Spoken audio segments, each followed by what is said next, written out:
presentation that is applicable to all walks of life, whether you're looking at going to a 2-year college, a 4-year college, you're looking at some sort of just certificate after high school, or you're looking to go through all the way through grad school and maybe get a doctorate. All this information is universal. I will try to share information that might be a little bit different with a 4-year than a 2-year that I work at, and try to call differences there for students. But pretty much in the information, the way we calculate financial aid eligibility, the type of funding that you have available is universal across colleges, and this information can be applied to pretty much any type of higher education credential you would be pursuing. Just a couple things before we get started. Yes, it's being recorded. You can ask questions as we go along in the chat. Chat is open to all, and you can ask questions as we are going along. If it's applicable to the slide at hand, I'll try to address it on the spot. If it's something we'll catch on later on, I'll try to let you know that as well. And if I don't get your question by the end of the presentation, I'll make sure that we leave a little bit of time at the end so we can ask individual questions. And if you got something that's maybe very unique, maybe not something you're comfortable asking in a public setting, just right now in the chat, I put my direct email, and you can always feel free to email me directly, and I will get the information back to you. Again, I don't care where you're going to school. I just want you to be financially successful. And that's what this is all about, guys. This is all about financial success in college. Everyone else, not everyone else, but most other people, when we're talking about higher ed and college, we get to talk about the fun things, what degree you're going to get, what are you clubs you're going to join, what are the amenities on the campuses or the college you might attend. The paying for college piece is something that is just as important as college fit, though. And if you were to look at success rates, people who are successful in school, people who are retained in college every year, basically they come back every year and they actually finish their degree. If you look at the ones who are successful versus those that are unsuccessful, the number one reason that we are not successful is not academics. It is not because we can't do the work or it's too difficult. It is because we don't have the money or the resources to make it possible. Either we can't afford our tuition, or we can't afford our tuition without working so many hours a week that we can't devote that time to our academics. So again, reiteration of why this is important. We need to pay for school.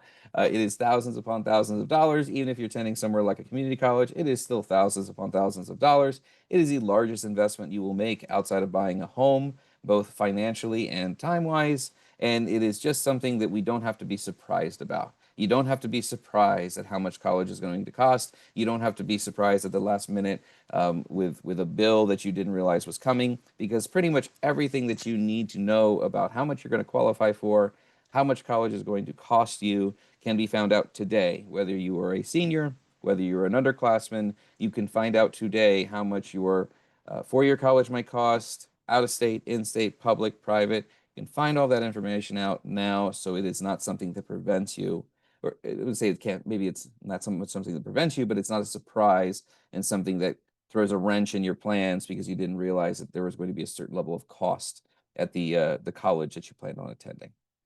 So what are we getting through tonight? We're going to define financial aid.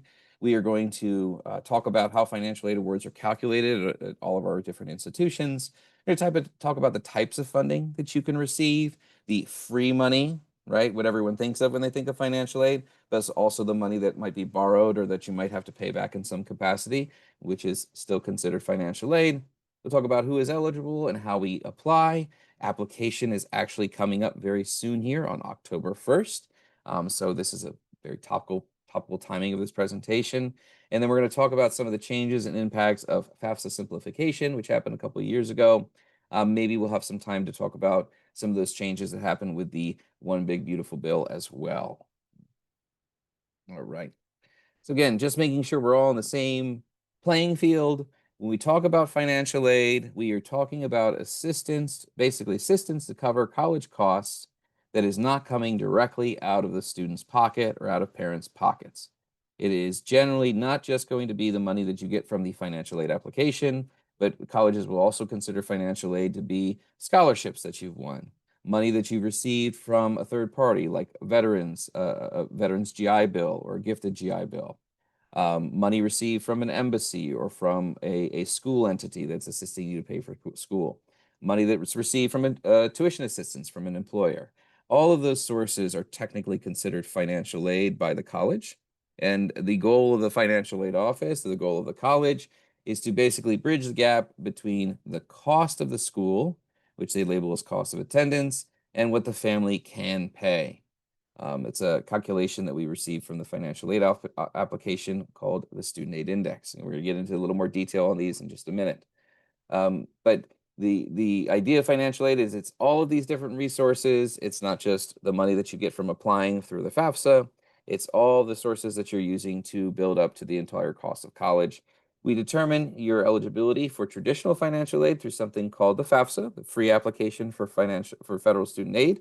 The keyword there is free. We never have to pay for the free application, nor should we ever pay for counseling or a consultant to help us with a free application. Those people do exist, but you should not be using them. And by filling out that free application, we're able to establish our Student Aid Index, or SAI. Again, the point of financial aid is to help cover the gap between what you can pay out of pocket, at least what you can pay out of pocket according to the calculations that the financial aid application is using, and what the actual cost of the college is. So what might that look like? Well, to start with, what is our starting point is the cost of school. We want to make sure we define cost of attendance. Cost of school is generally not the number that you see on the side of your Google search results when you Google the cost of college. That's just a one number that you usually get, and that's usually a median or an average. And you don't necessarily know what that's factoring in. What a college is factoring into its cost of attendance, that it advertises or that it publicly puts on its website, are all these little sections that you see in the pie graph here. It is not just the tuition and fees. It's not just the books. It's not just the things that you need to be sitting in class to physically be a student. It is all these other pieces as well that goes into your living expenses. So room and board, or what you would a standard student would pay in that area to live for 9 months.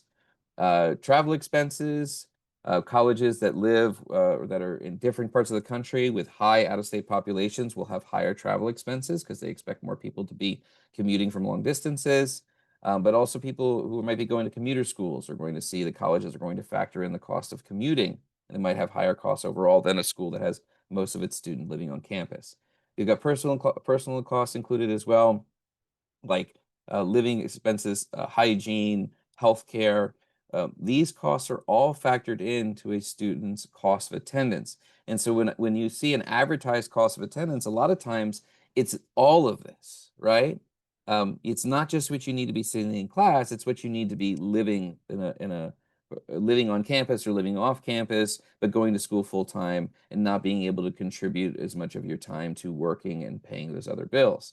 So if a school says our cost of attendance is $40,000, which is a pretty common cost of attendance nowadays for the higher cost public schools in Virginia, their tuition and fees are really about 40 to 50% of that cost. They're half, roughly, maybe a little less than half. That is what you actually are paying up front to be sitting in class and to be a college student there. The other costs, the other $20,000 in that example, are the cost of living. And so if you're going to a local school, if you're going to the local community college, if you're going to George Mason, you're able to commute, you want to keep in mind that the costs that you see advertised are probably twice as much as you're actually paying. And if you're going out of state, if you're going to a place where you will be living on campus, those costs are a little more realistic. But it's really important to understand that difference because this is a one size fits all figure that encompasses all of these expenses. And if you've got a college that is advertising food costs at the highest level they can, and you'll see in a second why they may want to do that.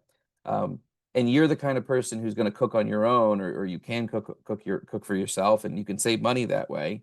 You might be thinking, or you might be expecting a much higher cost for that year because the college is saying, "Oh, food's going to cost this much." That you might come in half of that, or you might come in at a much lower level. And so it's really important to drill down what the college is actually advertising for each one of these costs, and they do show it on their websites because that is what you're actually paying. You're paying the tuition and fees and books to be sitting in class. If you want to live on campus, you'll be paying a room and board up front as well. If you have a meal plan, you'll be paying for that up front as well. But we don't all always have all these expenses. So it's really important to make sure we keep in mind that we are unique, and each one of us, when we apply for college, are going to have a different set of expenses than the single number that gets advertised on Google or on the college's website. Yep. It's as a reminder, what we're talking about, it's a sticker price of college. It is different for every single student in reality, but in the way we calculate your eligibility, everyone gets treated the same.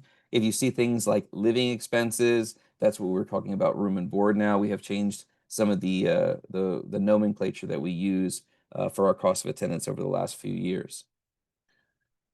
Right. So what is the second piece of the puzzle in calculating eligibility? That's something called the Student Aid Index. Again, this is the figure that comes from our financial aid application. It is a combination of parent income. If a student is under 24, we're going to be including parental information. Talk about that in a little more detail later on. And we're going to be including information about the student's income. Those factors, the size of the family that is applying, the type of income that's earned, whether it's earned income or whether it's passive income, all of these play a role in your student aid index that's calculated through the FAFSA. The idea, though, is that it is a measure of your ability to pay. So someone with a high student aid index, someone like Elon Musk, who fills out the FAFSA, has a very high student aid index, and he'll be at the very, very top, and he will qualify for the smallest amount of resources. Someone who has no money, no resources, large family, no assets will be at the very bottom and qualify for a much larger level of resources. And everyone else falls somewhere in between. The idea is if we have more resources available, we are higher up on that total poll. We have a higher amount of students, higher SAI. We qualify for less free money. At a certain point, we don't qualify for any free money. And we'll see what that looks like in just a second. If we wanted to get a head start on this, though, I've included this thing called a link to net price calculators from across the country. All colleges are required to provide a net price calculator that gives an estimate of your financial aid eligibility, whether you're a senior who's going to be contending next year, whether you're an underclassman, whether you're looking at this 3 or 4 years out. So if you wanted to get an idea of what your student aid index might look like now, you can do a FAFSA. We'll talk about doing an actual application in the second half of this presentation. But you can also do the net price calculator calculation, which is a very quick student aid index calculation. It doesn't require all the verifications that the actual application requires. The range of that SAI is 999,000. That would be Mr. Musk, all the way down to negative 1,500, which is a student basically that cannot provide any of their own resources to pay for college. If you've done a FAFSA in the past, you might have heard of this as the EFC, expected family contribution. Again, we no longer have the expected family contribution. We call it the student aid index. And a lot of nomenclature changes as part of FAFSA simplification a couple of years ago to try to be a little more clear of what we're talking about. I don't think expected family contribution versus student aid index really changes much to me, but the SAI is what we are using now to calculate student eligibility. And the idea is that it is a representation of a family's need. So we have two figures now. We have a cost of attendance number. We have a student aid index number. This calculation that you see in front of you is a very simplistic calculation, but this is the gist of financial aid. We are taking the cost of attendance, we're subtracting the student aid index figure, and we are getting a figure that is unmet financial need. In this situation, a student at a $25,000 a year institution, again, cost of attendance, all combined, all of those different factors combined being 25,000 minus a $10,000 student aid index figure would lead us with $15,000 of unmet need. And so that student would fall into the $15,000 of unmet need category. And every college is going to build a packaging formula that says everyone with $15,000 of unmet need is going to get this much money and this much money and this much money and this type of aid and this type of aid and this type of aid. And everyone with a higher level and a lower level would get other sources, other levels of financial aid. This is why colleges can give you estimates early because these numbers don't change very much. The amount of funding they have available doesn't change that very much year over year. Some bigger changes this year than others, I'll be honest. But if you look at the aggregate, if you look at over a long period of time, this calculation has held true for almost like 20 years now, 25 years now. And colleges are going to build a packaging formula that says in this need level, we're going to give this much money to the students, so they can generally give students a pretty good idea of what to expect, whether they're a year from attending or 3 or 4 years from attending. If we just wanted to look at the student aid index figure, we didn't want to look at maybe an individual college, we could look at this studentaid.gov / student aid estimator link that we've got at the bottom here. Ms. Philman has put it in chat if anyone wants to link to it off the side right now. What that is a very quick financial aid application. It takes about 5 minutes. You plug in just the pieces of information that are relevant to calculating your eligibility, and you can do it 100 different times to see what higher income, lower income, higher assets, lower assets, higher family size, what those things do to a student aid index. And again, if you put the actual numbers in that you'll be using in this upcoming year's FAFSA, you can get an idea today of what to expect in your student aid index calculation. Okay. We'll talk about the calculation a little bit more in a little bit later on. Let me call attention to this real quick before I move forward, though. Can we see just from what I mentioned here about the cost of attendance and the college maybe taking, room and board, travel expenses, maybe food costs and inflating them, maybe advertising a higher rate. Can you see why that's beneficial to the college? You may say to yourself, why would it ever be beneficial to advertise a higher cost? Like, isn't higher cost bad? Doesn't that scare people away? And yeah, for the most part, it does. It's scare more people away than draw people in.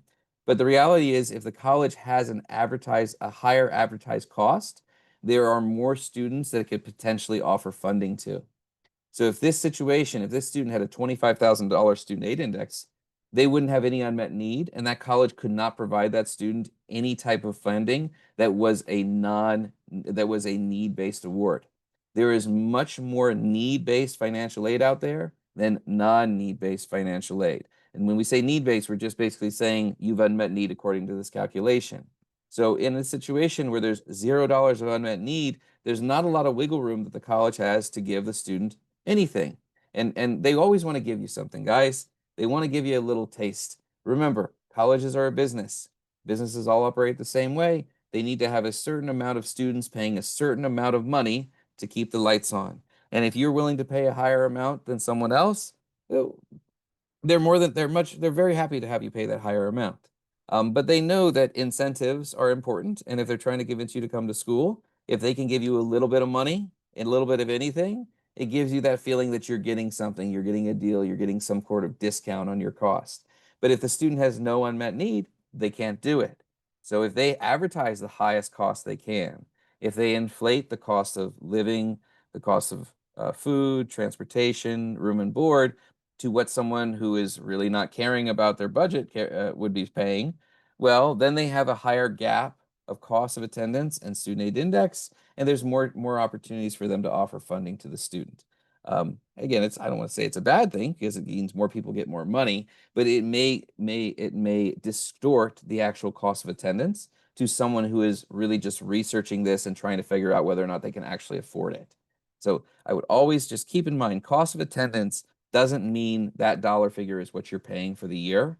It's the dollar figure that you could be paying for the year if you're paying all the expenses of living at usually the highest level that someone in that area might be living at.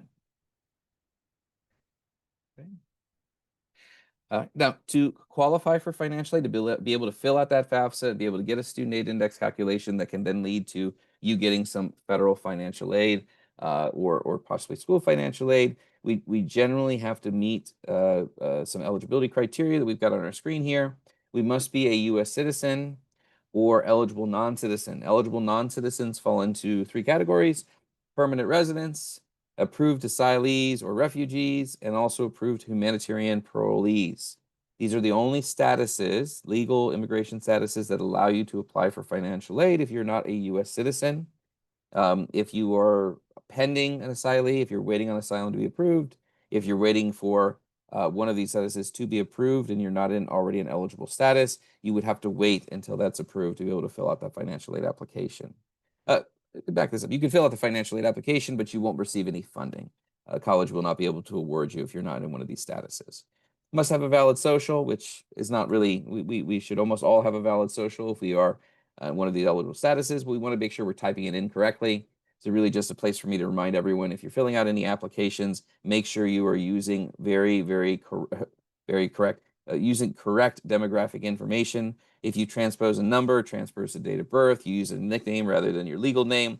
These are all common things that happen that cause a student to have a rejected application, to not get their financial aid processed. So we want to make sure we are typing very slowly when we're doing our demographic info, and we're not transposing any numbers and just making small mistakes that might cost us thousands, hundreds, thousands, not hundreds of thousands, but hundreds or thousands of dollars. And we must have a high school diploma, GED, or homeschooling credential. So we do have to graduate. We do have to have that final diploma, GED, or we have to have finished homeschool to be able to receive financial aid. And we have to be pursuing a degree. We cannot just be saying, I'm not sure what I want to do. I think I want to do this. That's fine. But you technically have to be in a degree program. You can change your mind along the way, but you have to have the intent of finishing a degree, because that's why you're receiving financial aid, to get that end game credential, whether it's a 1-year certificate, 2-year, 4-year graduate program, whatever it is, you're pursuing a degree.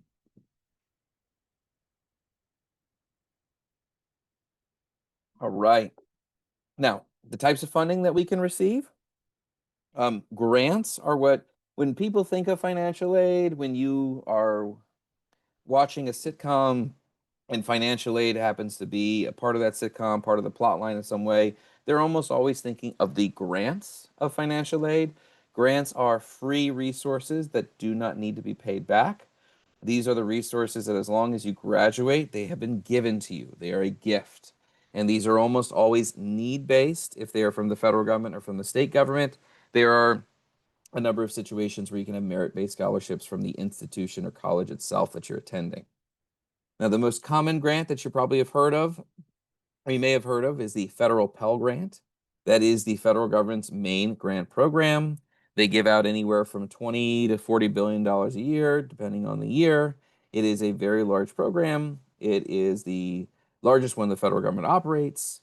The cap of that is a $7,395 per year award.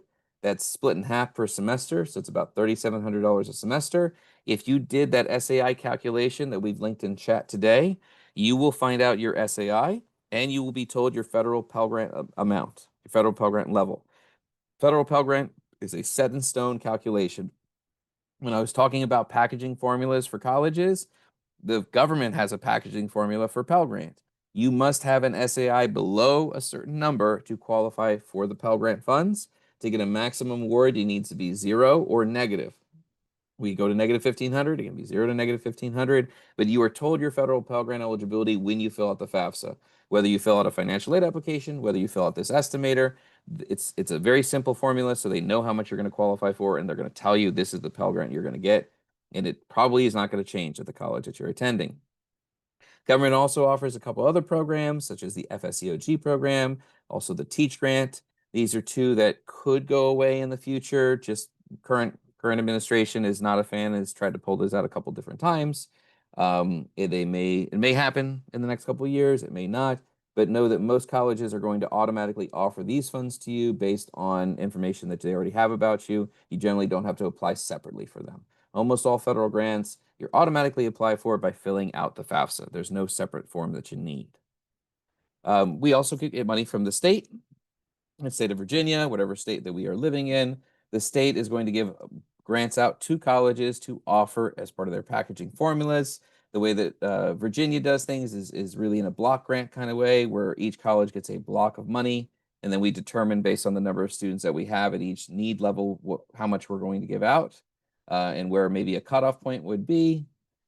Most of these programs, the Commonwealth Award, Virginia Guaranteed Assistance Program, those are automatically offered to you based on you being a Virginia resident and applying for financial aid. The Virginia Tuition Assistance Grant, that third one that's listed, VTAG, that is a little different because it has the same requirements as the VGAP, where you have to be an in-state resident. You have to have a certain performance level in high school. That's going to vary from place to place. But the VGAP or VTAG program is for private colleges and requires a separate application. So if you were looking at a Marymount, a Shenandoah, a Washington and Lee, University of Richmond, a number of different institutions that are private in Virginia, If you're looking at those, you may need to fill out a separate application besides just the FAFSA for the VTAG grant. There usually is a separate form that's required for those, and I always try to call attention to it. Institutional and school grants are the third main source of funding for that free money. The institution, if you have friend or family members that say, I got a full ride, if they got a full ride to a four-year college, the majority of that full ride came from institutional grants most of the time. That is where the largest or the biggest impact can be felt for most students in getting no tuition, being tuition free, having the largest awards that might be available, just because there's more funding available at a lot of these institutions than federal or state funding allows. And so it's very important for applying for financial aid, especially if we're applying to private institutions or really just institutions with a lot of their own resources, that we're very careful in reviewing their financial aid websites to see if any separate applications are needed.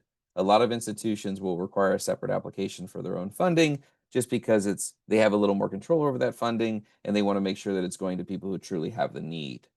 But again, when you apply for the federal financial aid application, there is generally a screening and a packaging formula that every college has that will see what federal grants you qualify for, what state grants you qualify for, and what institutional grants you qualify for just based off of that information. As long as we complete our courses during the semester, not even successfully necessarily, not even necessarily. So we just try and we go to all our class and we submit all our assignments. You are not going to be asked to turn any of that money back in. It is free. It is a grant. We can also receive funds for our work study programs. Work study is a program that basically gives the college a pool of funding to hire students. It's money that we would not have otherwise to pay for students.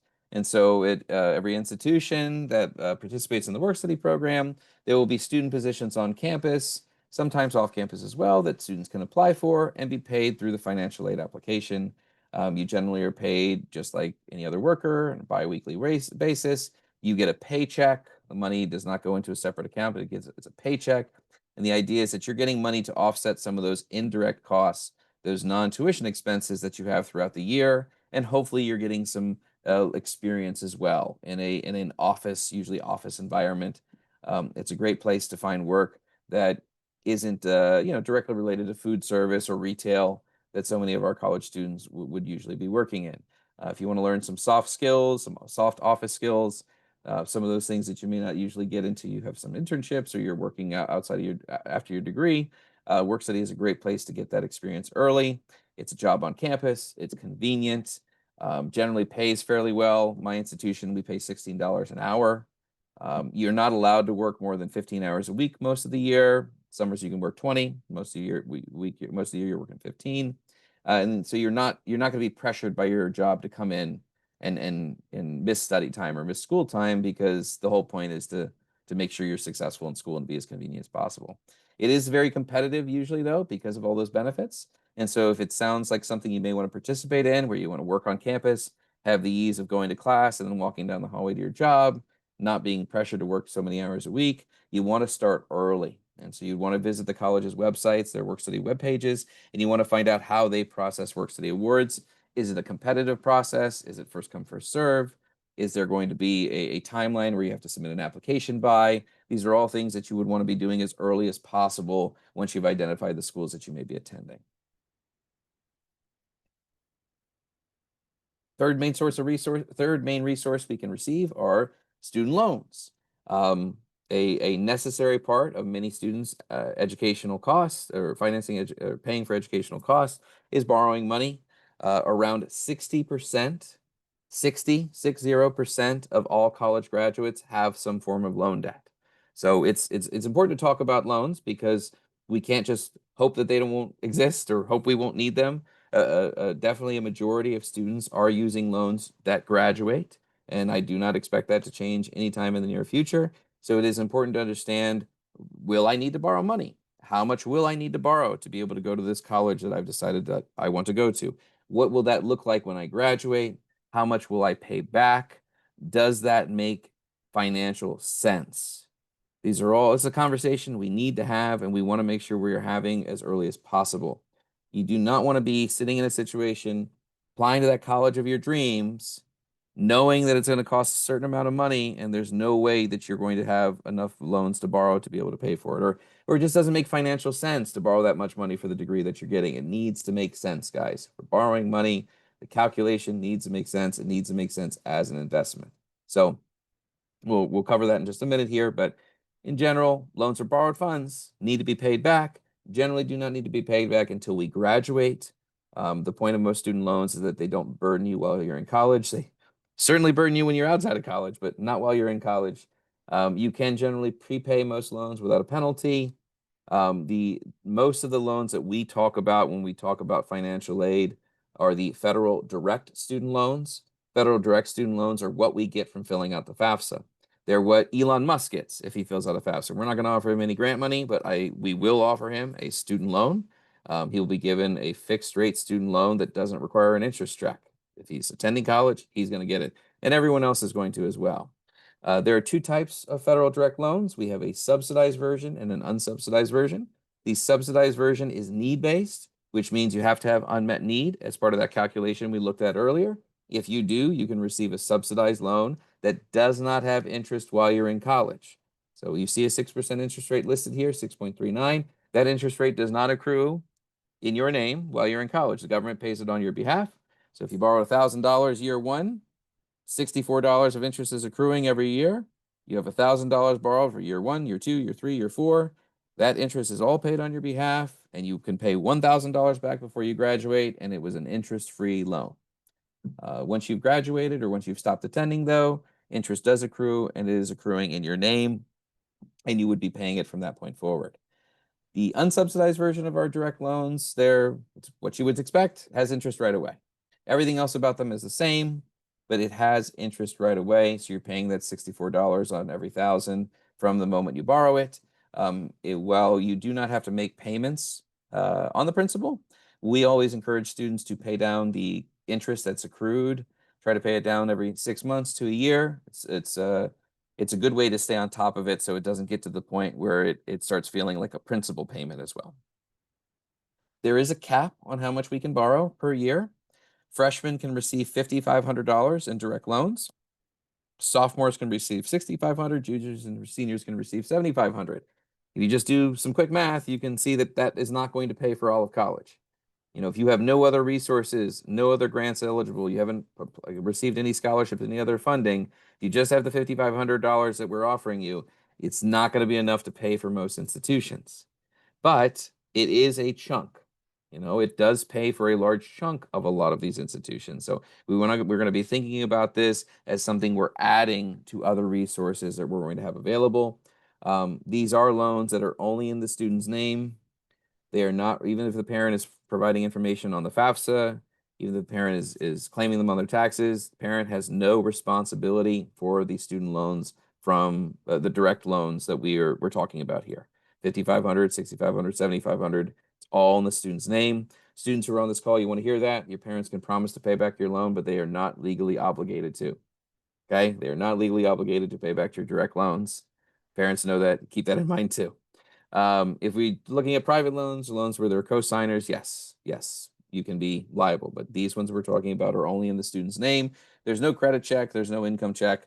You could be 16 years old and receive a federal direct loan if you've been admitted to college. Now, if this $5,500 is not enough and the other resources we've received are not enough, and we don't have savings that are going to be able to cover the remaining costs of school that we think we're going to have for the year, there are Parent Plus loans available. A Parent Plus loan will give the parent a loan amount for the remaining unmet need. So let's say, back to our original example, there's $25,000 of cost, $10,000 of SAI, it's $15,000 of unmet need. If the student receives $5,500 loan, then there's $9,500 remaining of need. The parent in that situation could get a $9,500 student loan from the Parent Plus loan program. Parent Plus loans have much higher interest rates. They have a credit check component. I would tell any parent considering another loan to help their student out to look at the private market at this point, because there's a lot of cases where the private market is going to beat the interest rates on Parent Plus loans today. That's not always the case. Not always the case. That changes all the time. 4 or 5 years ago, I would not have said that, but today. You definitely can find private lending at lower rates than the Parent Plus lending. Parent Plus is great because it's always going to be there as a backstop. It's always going to be there as an option for families. Most families can qualify if we've got at least a 660 credit score. It's not a very high score to qualify and to get their remaining unmet need. But we want to keep in mind that it needs to make financial sense for them as well. Number one reason parents do not retire. What is the number one reason parents do not retire? I said parents for a reason, right? It is the cost of college for their students. They are paying off something of their students, something related to their college costs. You see those articles all the time. I see them all the time. I have conversations with parents all the time. So again, students and students, families, parents, we all need to be on the same page. If we are borrowing money, who is responsible for paying it back? How much are we going to borrow, not just in year 1, but year 2, 3, 4, and 5 as well? What is that going to look like as a monthly payment? Your standard monthly payment is 10 years.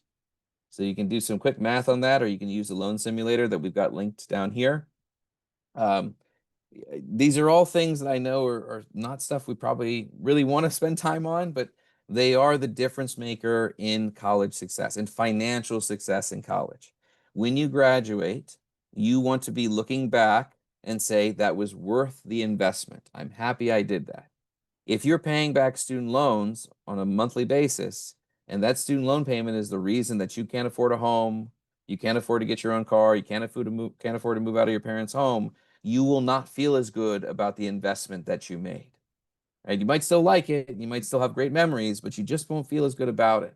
And this is not something that you have to be surprised by. Too often, students and families are surprised by how much they are paying, how much they'll have to pay, how much they'll have to pay back. Again, there are calculators here that you can be using right now. We'll talk a little bit later about calculating how much college is going to cost. There are calculators that you can be using today to figure out what your loans will look like, how much you'll have to borrow on a regular basis, how much parents might have to borrow, and what the end game looks like when you graduate. What does that monthly payment look like when you graduate? And if you need to harp on something, guys, that's what you should harp on. What is my monthly payment when I graduate? Can I afford it? Does it make me feel like I have the free resources that I expect to have as a college graduate to be able to live my life the way I want to live it? And if that number is too high, and you realize right now it might be too high for the expectations that you have for your career and your job and your salary, well, you can make changes now. The problem I run into is I talk to people after 2 or 3 years of school, and they've already made all these decisions that have put them in a certain situation. So, we can't control all things that will happen in our lives, but we can get a good idea of what to expect as far as payments go at each different college that we might attend, private, public, in-state, out-of-state, 4-year, 2-year, and we can feel whether or not that the costs that we're going to have make sense for the career and the job that we want to have when we graduate. Okay. And this, again, keep in mind, most people have debt when they graduate, right? To be successful in this world of higher education, most people will have debt. There's 6 out of 10 of you will have debt. That's okay. What does that debt look like, and is it manageable? That's what really matters to the equation. Okay. Make sure we scare everyone with debt and loans and feel like, oh my goodness, we're all going to go into debt. Then we can talk about scholarships, and let's talk about some ways that we don't have to have as much debt. So traditional financial aid, grants, work study loans, we're filling out the FAFSA to determine our eligibility, maybe doing a private application for a private loan if we needed additional funding. What are other ways we can get money? The other big pool of higher education financing that isn't just coming out of your pocket is scholarship money. Scholarships are charity, right? They are charity, guys. They're charity that someone has said, I'm not giving this money to the Red Cross or Doctors Without Borders or whatever nonprofit that they want to give money to. I'm giving this money to a student to go to college because I think them getting a degree in this field or for this reason is going to be more beneficial than my money invested in this nonprofit entity that already exists. So keep that in mind. You're getting money from an individual who is gifting for the greater good. And generally, we've got this set up as a competition. You usually are filling out an application. You're usually writing an essay or responding to a series of questions that might look like an essay to tell a committee or a group or the person given the scholarship why they should pick you. And you want to keep that in mind as well. They are a competition. This is not the time for you to be modest, for you to say, oh, I don't want to be presumptive with how I speak about myself. No, you always want to toot your horn in a scholarship essay. You don't want to brag. You don't want to say how wonderful and awesome you are compared to everyone else, but you want to talk about your highlights, generally what drives you, your educational and professional goals, and then why you can overcome adversity, how you maybe overcome adversity already in life, and how you'll continue to overcome any adversity you see in college. You write something along those lines as an essay, and that can be reused 75% of the time, but it is a competition. And so we want to make sure we are writing that essay as if we are trying to sell ourselves and win against other people who are trying to do the same thing. What I would advise everyone to do is not think of scholarships as applying to as many as possible is the way to success, because it's very easy to find search engines. You type scholarships, search engine, just scholarships into the Google search box right now. You're going to get 150 different scholarship websites that are all somewhat legitimate. What I would offer to you is that if you are competing and you're competing against everyone because everyone has access to these online search engines, you're competing with people in Northern Virginia, but you're also competing with people in California and Hawaii and Texas. You're competing with the whole country who doesn't want to do a little extra work to find a scholarship. It's like finding a job. You can find a job through LinkedIn, through job portals, Indeed, Monster, all these different places. But those job opportunities are going to have sometimes 100 or 500 or 1,000 different applications because everyone can apply because it's mass advertised. What I would say, and if I was in school, what I would be doing is using my search engines to find the organization itself that offers a scholarship and try to apply directly through that organization. I will apply to less scholarships overall, but I will have better quality applications. I will have a better chance of being successful. I will be competing with less people in the country. And that's the big thing to me, guys. Again, you could be the best. If you are the best at something already, you won national competitions, you won state competitions, great. Good for you. I mean, that's awesome. But most of us just aren't the best. You know, a lot of us come in second, third, fourth, or fifth. And then the best thing that you can do is compete with the smallest group of people possible, which would be not using these online search engines that everyone else is going to use, but trying to say, okay, what unique characteristics about me might someone offer a scholarship for? You know, I'm left-handed, I'm related to some famous person. These are all reasons someone might offer a scholarship. I'm getting a degree in a very specific program, or I have a unique family history. Things that have some uniqueness to you or you've got some connection to. My family works for this company. I have volunteered with this nonprofit before. This nonprofit has a parent organization that offers a whole bunch of scholarships, and I really spend a lot of time with the organization that they're affiliated with. Religious organizations, your employer, parents' employers. These are all sort of connections that you can make where you could find a job, and you can also just as easily find a scholarship. That's the brainstorming that I would have, and I would encourage you all to have. Find the organization, the nonprofit, the individual that's offering the scholarship, apply directly through them.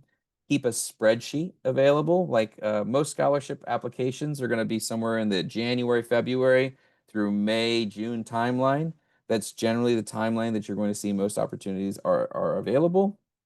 Um, but if you search right now, you can find the opportunities 3 months, 6 months before they exist. If you're searching and you find a scholarship that was an April deadline from this year, you don't have to, kick the sand and feel like you missed it. 95% of the time, scholarships are recurring and they're offered year to year. So if you find the opportunity now, you put it on a spreadsheet and you just come back to it in 3 months or 6 months, whenever the deadline would be met. The other thing I want to just make sure I point out is I missed this piece. The school system, the K through 12 system that we're in, LCPS, and any other county is they're going to offer scholarships for their high school students.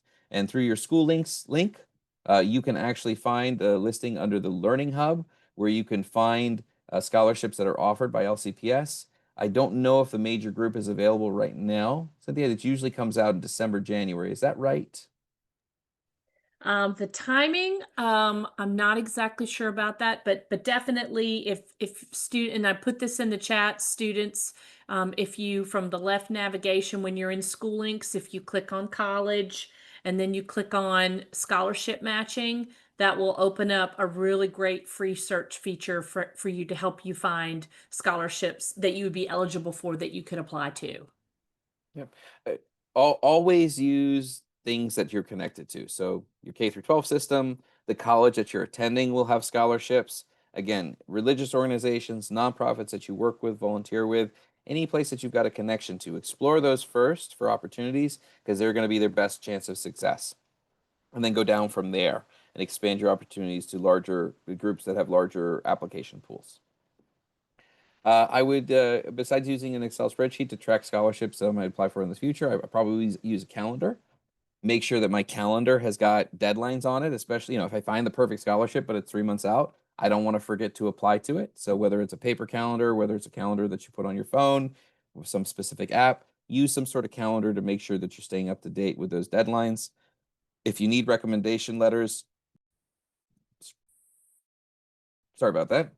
I strongly encourage you to request recommendation letters early. Give your people two weeks, generally 3 to 4 weeks, to write them so they're good and they're not just some AI generated something that anyone could write. You want something that really shows that the person knows you and can speak to how wonderful you are.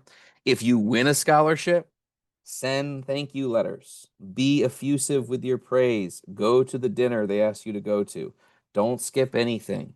They may not rescind your scholarship, but they certainly aren't going to appreciate it if you're not appreciative of them because it's money they could have given to anyone. B, if the scholarship is a yearly scholarship, it's not yearly, it's not given to you for 2 years or 4 years in the future. Maybe if you're so thankful and happy and they really like you, they just give you the scholarship next year without a competition. But make sure you are thankful, make sure you send letters, make sure you attend any events that they ask you to attend. Also, this section, want to call attention real quickly. My one little Nova pitch that exists in this presentation is our G3 scholarship, which is a community college only scholarship. This was brought out about 5 years ago by the state of Virginia during the pandemic. The idea is to get people degrees in high need fields, and they put it at community colleges because the pricing was low enough that they could get the most bang for their buck. Basically, every community college in the state has got approved G3 scholarship, approved programs of study that the G3 scholarship can cover. It basically is a last dollar scholarship for that program. So if you are not qualified for any other financial aid, but you meet the G3 scholarship criterion, they give you the full cost of that, the tuition and fees that you have for that semester and for up to 3 years in the future. Only VCCS, Virginia Community College System schools, and there are generally 1 and 2 year degrees that are in high need fields in Virginia, like our IT, healthcare, and skilled trades areas. The great thing about G3 and the reason I call attention to it, besides just being another standard scholarship program, is that you don't really compete. You just have to meet minimum criterion, have to be in the program of study, have to be an in-state resident, and have income guidelines. There's income guidelines. If you are a family of four, if your family income is below $123,000 a year, you are eligible for the G3 program. If you are a family of five, I believe it's 143. Family of six, it goes up to 167. These are much higher income cutoffs than traditional financial aid. If you play around with the student aid index calculation, you will see that the income cutoffs for traditional Pell Grant money is relatively low compared to what most people are earning in Loudoun County.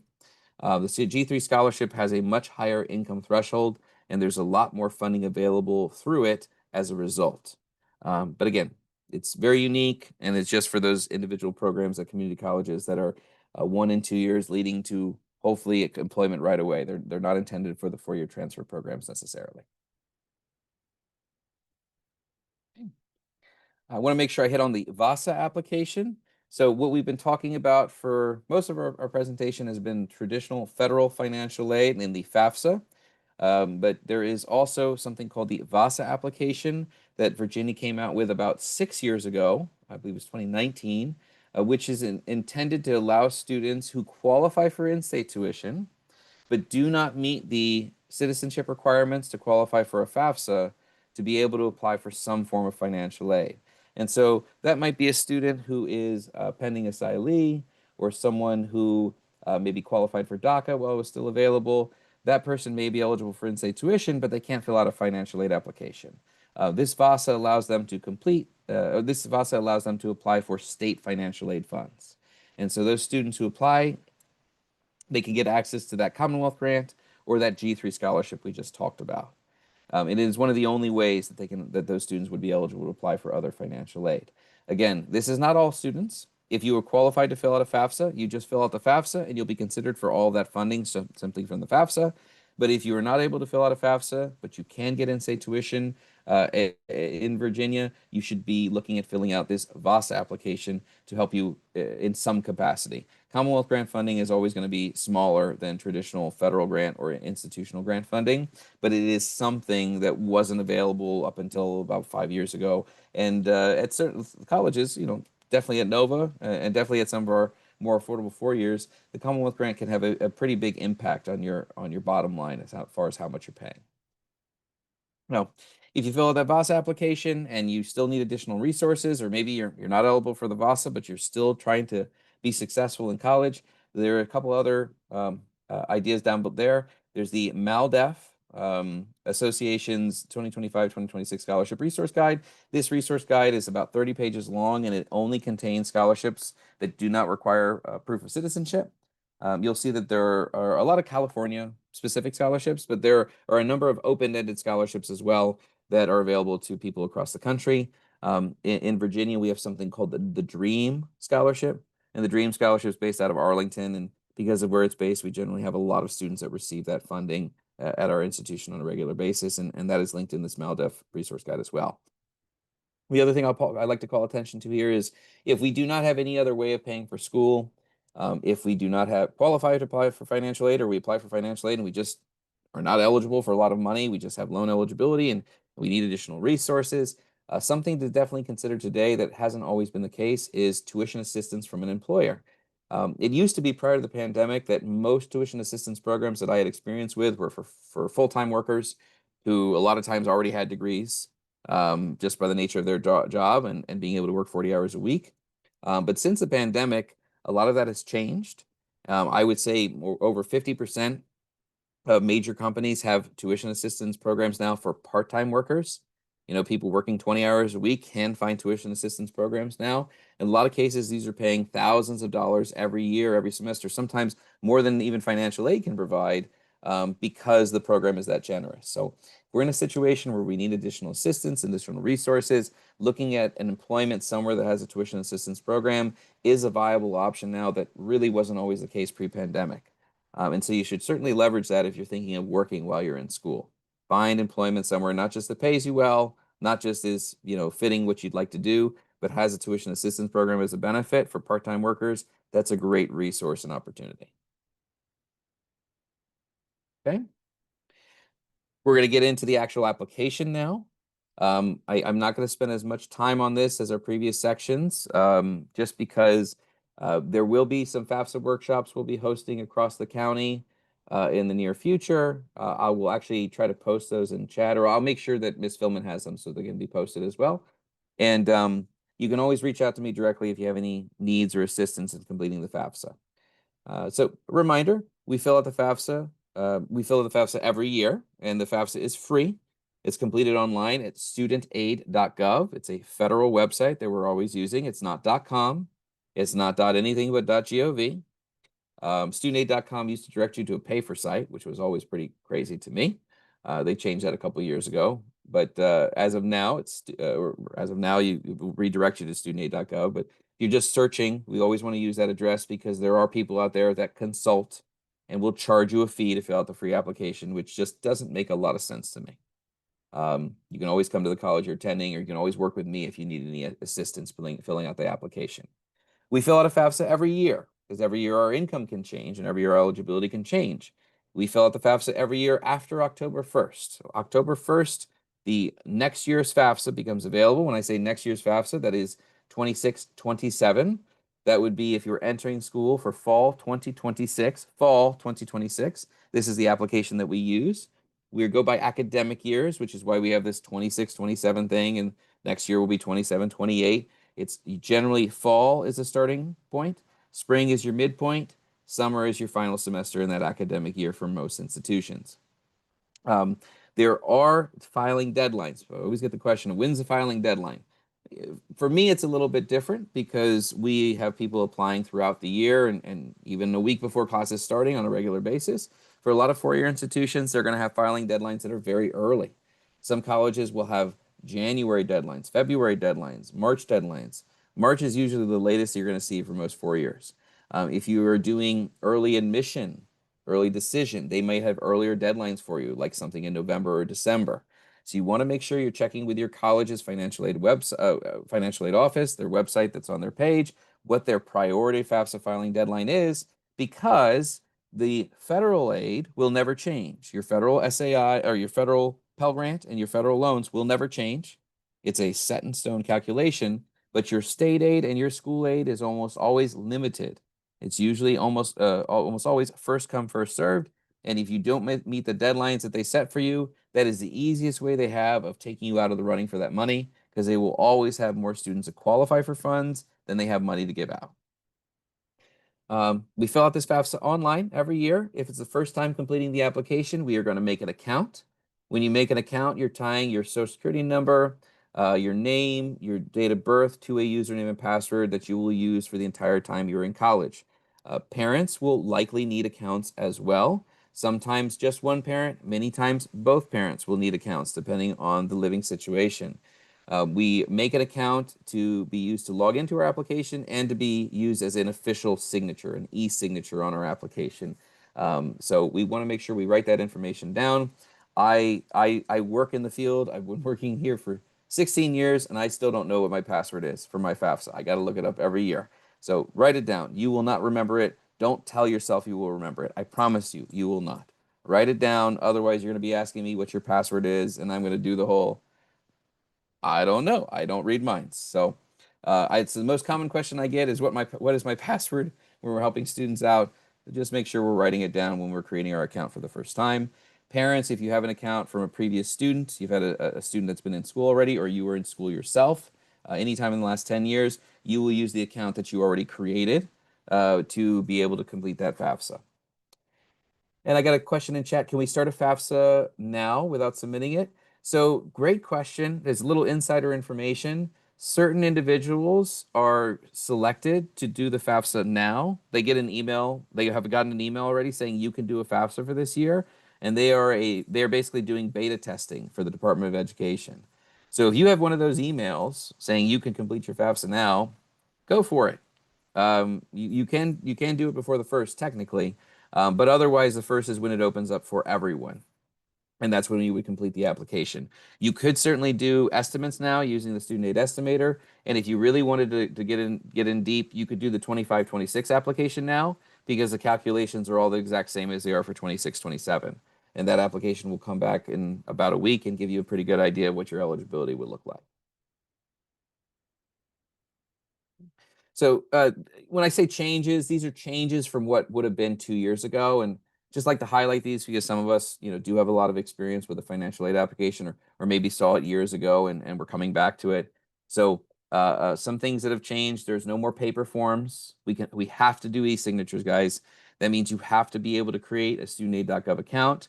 Even if a parent is overseas, they will usually have to create a studentaid.gov account to be able to complete the application.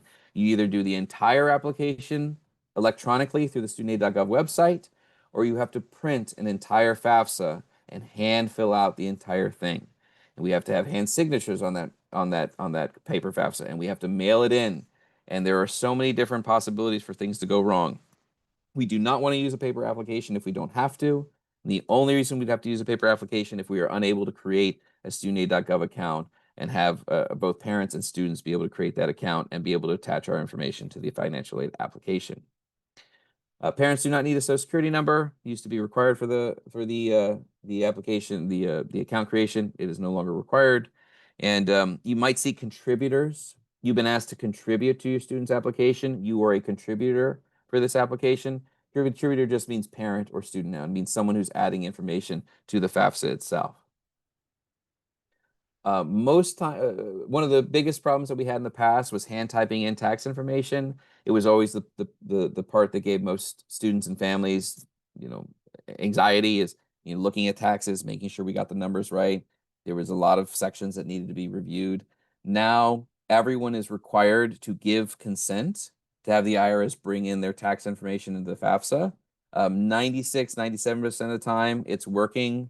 The most common way it wouldn't work is if we've got a recently married couple, recently married parent, step parent, or recently married student, because we may not have a joint tax return, or we might have two separate tax returns, and we may not be able to bring in tax information directly because we were trying to find a married return, and that doesn't exist right now. There's some other reasons as well, data conflicts and things like that, but the majority, most people, all tax information will be brought in automatically by you completing the FAFSA and giving off consent, we call it consent, for the IS to transfer your information in. Another big thing is FAFSA went from about 120 questions to about 40 questions. That's because we got rid of a lot of those tax questions. We also got rid of a lot of untaxed income questions that used to be asked. So a lot of resources that are no longer reported on the FAFSA that used to be reported. So I guess I listed a couple down here. One change that wasn't so much beneficial, but people should be aware of, is you used to get credit if multiple students were in school at the same time. The FAFSA asked how many people were going to college at the same time. So if you had siblings all in school at the same time, it would take your student aid index and split it equally among them. That no longer happens. And there's a number of reasons for that. I would be happy to explain them to you offline, but that no longer is part of the calculation. So you no longer get a benefit if multiple students are in multiple children are at school in the same time. It really is the pain. It's just the pain that comes with that, having two sets of bills that are usually pretty high. Some colleges will still take that into account for their institutional funding. So they'll still calculate that as for their institutional funding, and they'll say, well, I've got two students in school. We need to split the SAI for our institutional calculations, but the federal calculations and most state calculations no longer do that. Mr. Zagier, we've got a great question in the chat. Can I interrupt you to ask Please. if a student does a work study program, will that make the amount of financial aid they receive decrease? That is a great question. That is actually one of the questions that was taken out. So we no longer would affect, let me back this up. No, for the most part. I'll say no to the most part to start with. The reason for that is that your income is reported almost 2 years late. So if you get into the work study program for 2025, let's say this, or for 2026, next fall, that income that you earn will not go on a financial aid application until the 2027, 2028. Doing this right? No, 2028, 2029 application till you're a junior. It's basically 2 years behind. So your work study earnings as a freshman won't be reported until you're a junior, and your earnings as a sophomore are not reported until you're a senior, and your earnings as a junior won't impact you because hopefully you've graduated from that 4-year degree and that 4-year timeline. So it doesn't impact you up front, just like getting a part-time job doesn't impact you up front. If you get a job for the first time when you go to college, you don't report that income until 2 years later. I'm not going to lie, it will impact you 2 years later because it has to be reported as income.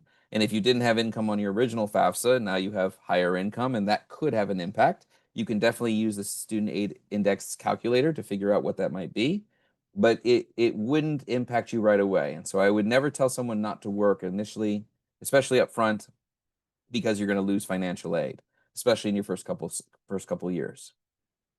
Very good question, though. And then they did have that question. They used to have that question on the FAFSA, and they used to subtract out any work study earnings. But for the sake of simplicity, they've removed that.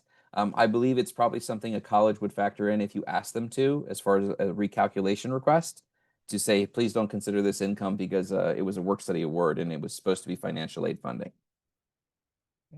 Going to skip this. Well, let's just cover this real quick. When you're applying for financial aid, what's going to happen is the student is going to make an account. Parents are going to make accounts. The student is going to start the application. They're going to provide answers to all their questions about demographics, high school, where they're going to college, and their parent information, or their income information for the tax year that we're looking at. And then they're going to invite their parent.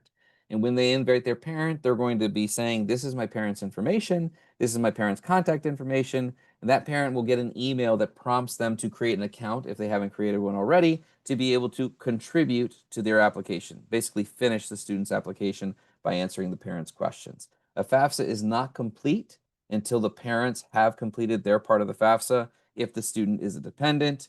And we are a dependent by default if we're under the age of 24. So it's not 21, it's not 18, it's not the age of majority, it is 24.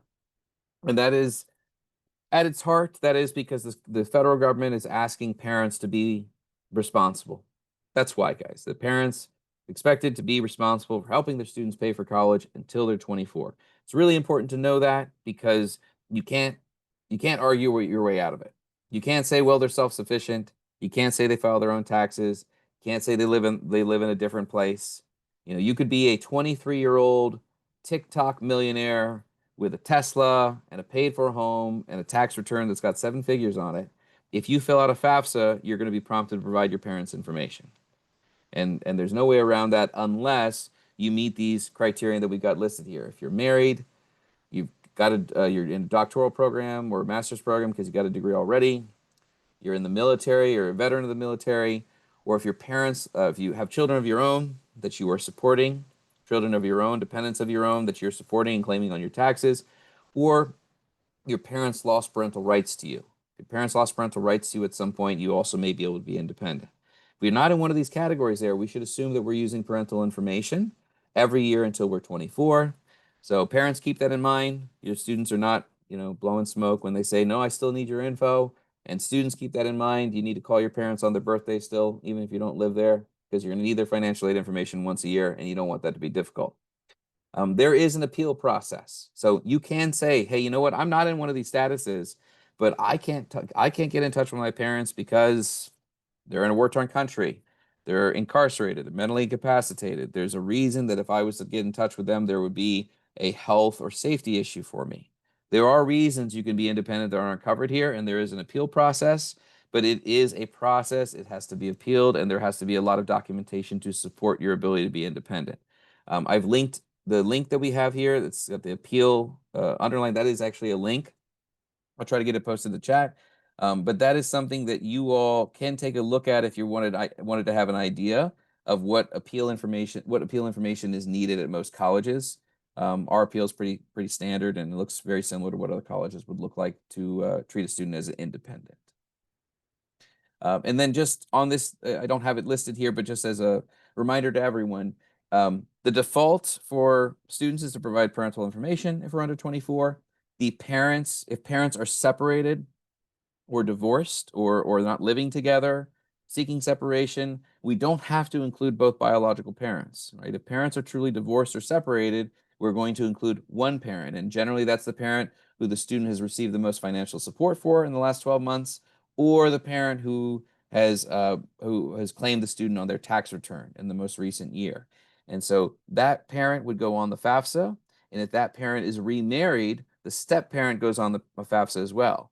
We call that other parent the non-custodial parent, and that non-custodial parent doesn't go on the application. It would just be parent and then step parent. If that parent is remarried, if the parent's not remarried, it's just the parent that's provided the most support or claimed the student on their taxes in the most recent year. And again, there's always questions about that. I'm happy to answer specifics if they come up. You do have the ability of requesting professional judgment. Professional judgment is a recalculation. Professional judgment is both our request to be independent, the appeal to be independent. It is also for an income recalculation. So you can say, you know what, you're using 2023 taxes, you're using 2024 taxes.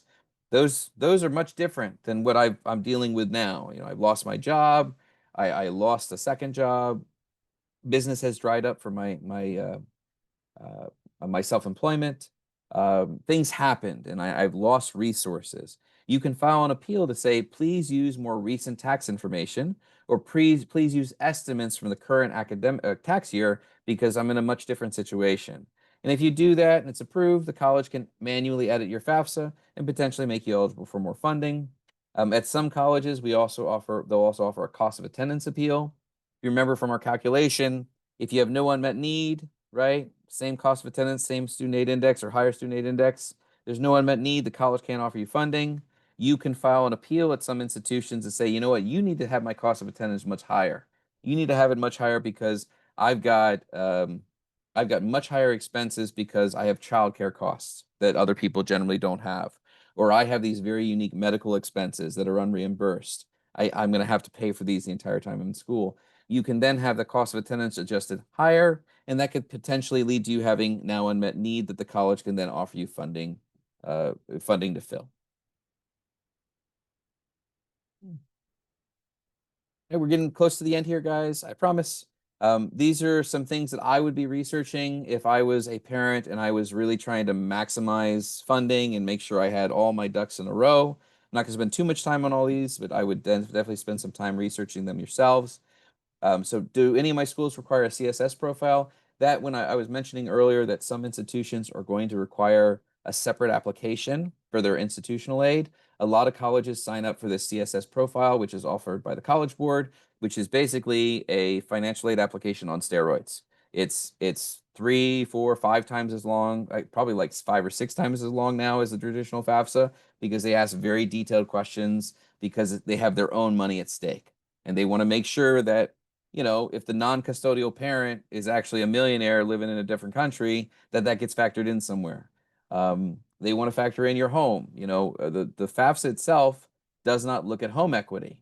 So a family making $50,000 a year living in a $1 million home that's paid off is treated the exact same as a family making $50,000 a year living in a Section 8 apartment.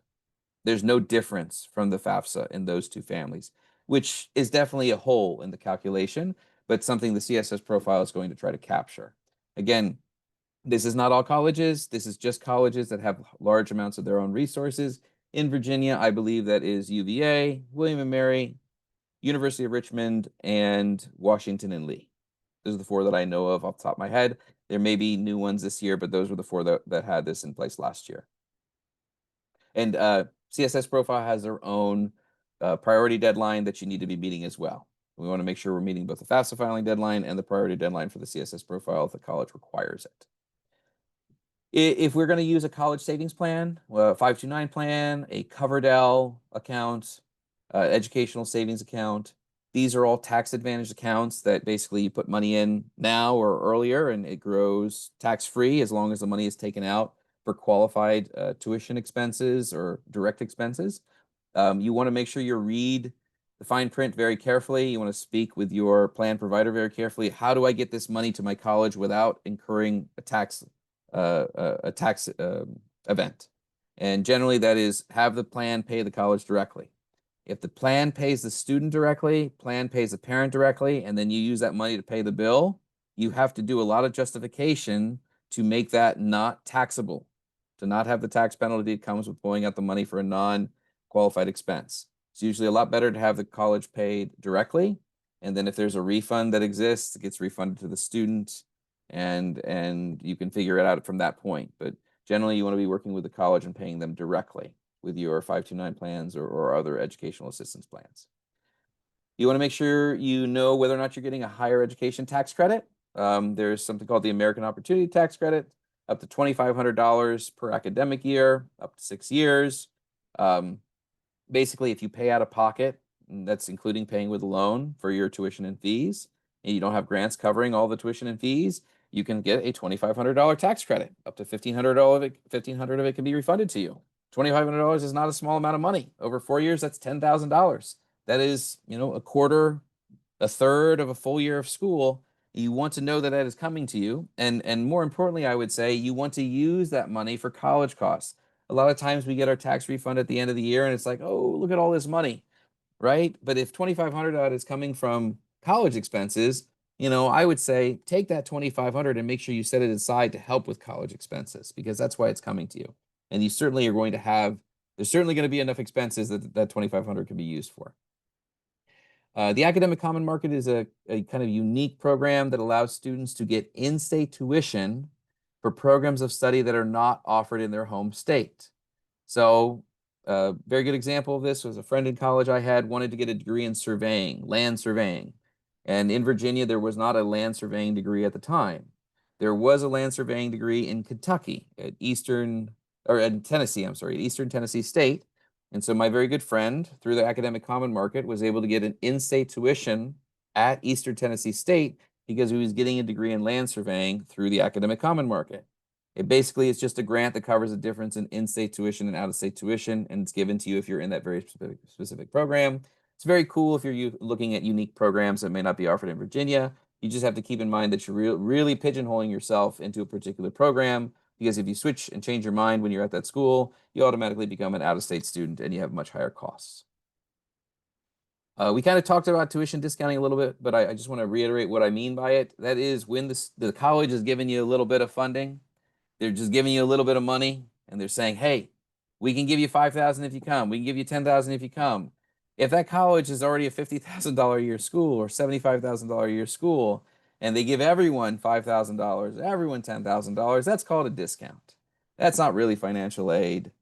Just know what it is, guys. That's all I'm saying. Understand that colleges are a business. They're going to try to sell you in a bunch of different ways. Just because they're giving you a grant does not mean that that's the right place to go. You want to look at the actual bottom line, what you're paying out of pocket. After grants, what is your out of pocket? What is your loans going to look like? Make sure that you're factoring in the big picture and not just what school gives you a little bit of money. It can feel really good to get a grant. It can feel really good if they call it an academic grant, right? Hey, you're so smart, we gave you the money, but you need to look at the bottom line. Was it a good investment for you? Does it make sense for you to pay maybe a higher cost just because you're getting a little bit of money? And it could be. It absolutely could be. You just understand that it's a business ploy as much as it is you being a wonderful person. I'm sure you all are wonderful people. I'm sure you deserve all the money. I'm not saying you don't. Just again, just because they give you something doesn't mean, that's where you go. Look at the bottom line, looking at the net that you're going to pay after all grants are taken into account.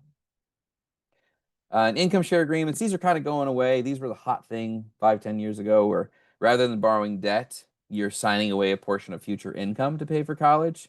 So institutions, investors were investing in you and paying for your college costs, and then you would sign away 3% or 5% or 10% of your income until a certain amount was paid back. And it seemed like good on paper. It created this new market that people could operate in, but a lot of students were really getting, it's the best word, that's not a bad word.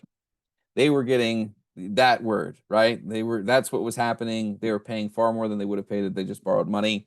Income share agreements are kind of going away because of that. There's been a bunch of lawsuits filed. But if you hear about one, or if you get offered the option of using an income share agreement, just read the fine print very, very carefully and make sure you're not going to be paying more in the long run than if you just borrow the money.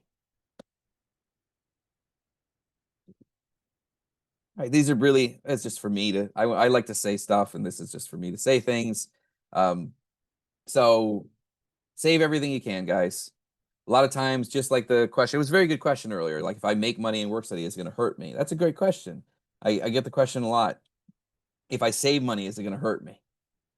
I mean, yes, I'm not going to lie to you. You are going to report your assets. Your assets do play a role. Student assets do play a role. Every dollar that you save has a small impact to your SAI. But I would always, always save the dollar versus saying, well, if I go spend it, if I go buy Starbucks with it, if I go buy Chipotle with it, then I'm going to get more money. It's not a dollar for dollar conversion, guys. You not saving a dollar does not get you an extra dollar in financial aid. It's maybe get you a couple cents extra in financial aid, and there's not even a guarantee there's going to be financial aid for you at that institution. So I would save every dollar that I can, knowing that I have a whole dollar versus the potential for a couple cents on the dollar, because it's going to be it's going to go a lot further in your eligibility, a lot further in your ability to pay for college. Realistic expectations. We talked about this a little bit with loan debt, but just going further with that kind of idea, it is not just about how much you're going to pay for school, guys. It's how much are you going to make? What are your expected earnings when you graduate? And I know it's hard to say, figure out your career now before you even had a chance to figure it out. But maybe what you can do is one of these things. Are you going to be in a field, are you going to have the opportunity to earn income that has growth, right? That's going to grow, and you're going to have the potential for maybe more than a little bit of growth, maybe more than inflation? Or are you going to be in the kind of career that has one of these that's very flat and you just have maybe inflationary intakes? It's not too hard to figure that out. If you want to be in public service, if you want to be a teacher, a counselor, if you want to work in financial aid, this is what it does. Okay. There's not this opportunity there unless you want to hustle. So if it makes you happy to be in the job that does this, hey, I'm happy. But you need to then spend less when you're in school. You should have less debt than the person who's got the upward trajectory of income. Engineers will make more money than social workers. Technically, just looking at it that way, an engineer can borrow more money than a social worker could. They have the greater number of schools they might be able to attend financially. And so if you have a hard time figuring out what that might look like, take a look at the Occupational Outlook Handbook, which we have linked here. It's from the Bureau of Labor Statistics. It's got something like 200 different professions that they give you median earnings, number of years of education needed to get the job, if there's on-the-job training needed, and what different parts of the job, what you earn for that same job in different parts of the country. If you don't know someone who works in the field already, can just tell you this. This is a great way of getting, apples to apples comparisons between jobs and getting a realistic expectation of your earnings. I know it won't surprise most of you on this call, but most college students overestimate what they're going to make. No one underestimates. Very few underestimates. We all overestimate what we're actually going to earn. And of course, that would then mean we probably make decisions in school that are not as wise financially as we would make if we knew we were going to under earn our expectations. So I'm not trying to set low expectations. I'm not saying that. Let's set realistic expectations and let's use some of the data we have at our disposal to be able to make those informed decisions. And this last one, right? No one told me. This is the whole question. No one told me. Anyone heard no one told me that this week? I have. I've heard it like 10 times already, and we're only halfway through. No one told me is not a reason that's going to get you any more money. No one in financial aid is going to feel bad if you say, no one told me. Everyone's just going to say, well, there was an email. I guarantee you've been told and you did not look, or you did not read. And so I'm not saying that to, belittle anyone. I'm just saying that you need to advocate for yourself. The college has an unrealistic expectation that you've read the student handbook, you've understood it, you've read all the emails we've sent from financial aid, you understand them, you understand all these little fine print details that we give you. And that's just really not fair, but that's the expectation. So if you're not sure about something, ask the question. There are no dumb questions. There are no stupid questions. This is a bureaucratic system. It's a bureaucratic, I would say mess, but sometimes it's a mess. And so you do need to advocate for yourself and need to know what's going on. So please reach out to the college you're attending. Again, you can always reach out to me if you have questions, and you can make sure that you know what to expect going into college. Going to the deadlines you need to meet. You know what the different types of financial aid resources are, whether they're a loan or a grant. And if you ever have a question about it, reach out to your school's financial aid office to get the information directly from them. Getting information from a friend or family member is great, but I find a lot of times that information is maybe half truths more than all truth, and sometimes that can lead to us not making the best decision for ourselves financially. Last place I've got here, these are some other resources that I would be using if I was making these decisions. The college scorecard is a great place to figure out what college is really going to cost rather than having, to guesstimate from the college's website, which can sometimes be very confusing. What's great about the college scorecard is it gives you 5 different income brackets and what each one of those income brackets on average pays at that school. If you're looking at a place like UVA, the bottom income bracket at UVA pays about $6,000 out of pocket per year. The top income bracket pays about $33,000. That difference is financial aid. If you go in and you look at the average is 29. So if you're thinking you're going to pay 29 and you're in the lower income bracket, you might say to yourself, there's no way I can ever do that. I'm not even looking at UVA. That doesn't make any sense. But if you're actually going to pay 6 and you would be paying 6 because you know what your family's income is, you know what the average is, then maybe that makes that school a possibility for you. It also works in the reverse, right? If you have a friend that said, oh yeah, I went to UVA, it was only $6,000 a year, it was great. You were in a higher income bracket than your friend, and you're going to pay 30, and you haven't planned for that, that is a $25,000 difference. And that's for 4 years. That's $100K. That is a very different financial situation. College scorecard helps you figure out not exactly, but a lot more realistic expectation of what you and your family will pay. Studentaid.gov, we've talked about already. That's straight from the horse's mouth financial aid information and the financial aid application itself. Mentioned the Bureau of Labor Statistics Occupational Outlook Handbook. Wonderful resource for not just this purpose, but just for everything, just to be kind of aware of what exists in the world as far as employment and different job types. Finaid.org, I get questioned all the time, like tips and tricks. What are your tips and tricks? Any tips and tricks that I would use, I would read from Finaid.org. It's a great resource, and all the information they provide is accurate. but that's the kind of place where you would say, these are some things that you can do with your money right now so that you're not reporting it on your FAFSA in a year's time. Quick hint, your mortgage on your primary residence or your equity in your primary residence is not included unless you're doing a CSS profile, and retirement accounts are not included in your assets. So any contributions to those two funds would not be reported on your FAFSA. Last thing I have here, this payscale.com link. What's really cool about this one is that they have graphed out average earnings over 25 years and then average cost of each college in the country, pretty much every college in the country for in-state, out-of-state tuition. And they've done a very easy calculation of return on investment. And, if you're comparing MIT to George Mason, that's not really fair.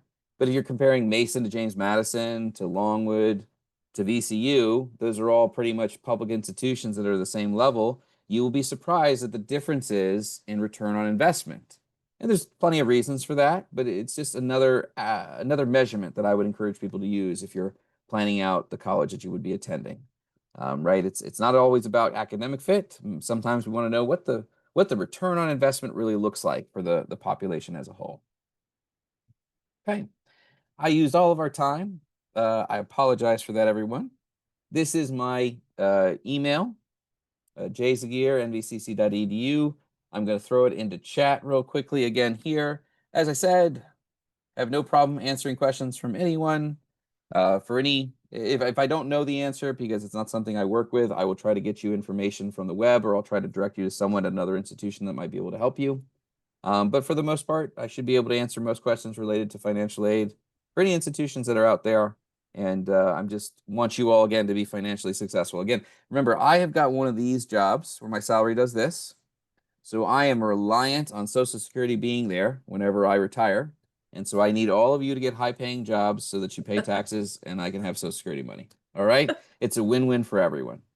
So I'm going to stop the recording right now, guys. Let me make sure I do that. I just wanted to let everyone know that, again, this recording will be available. We'll get it sent out to Ms. Philman, and we will have the slides sent out to Ms. Philman as well if you would like to look at it again or link it to someone. And I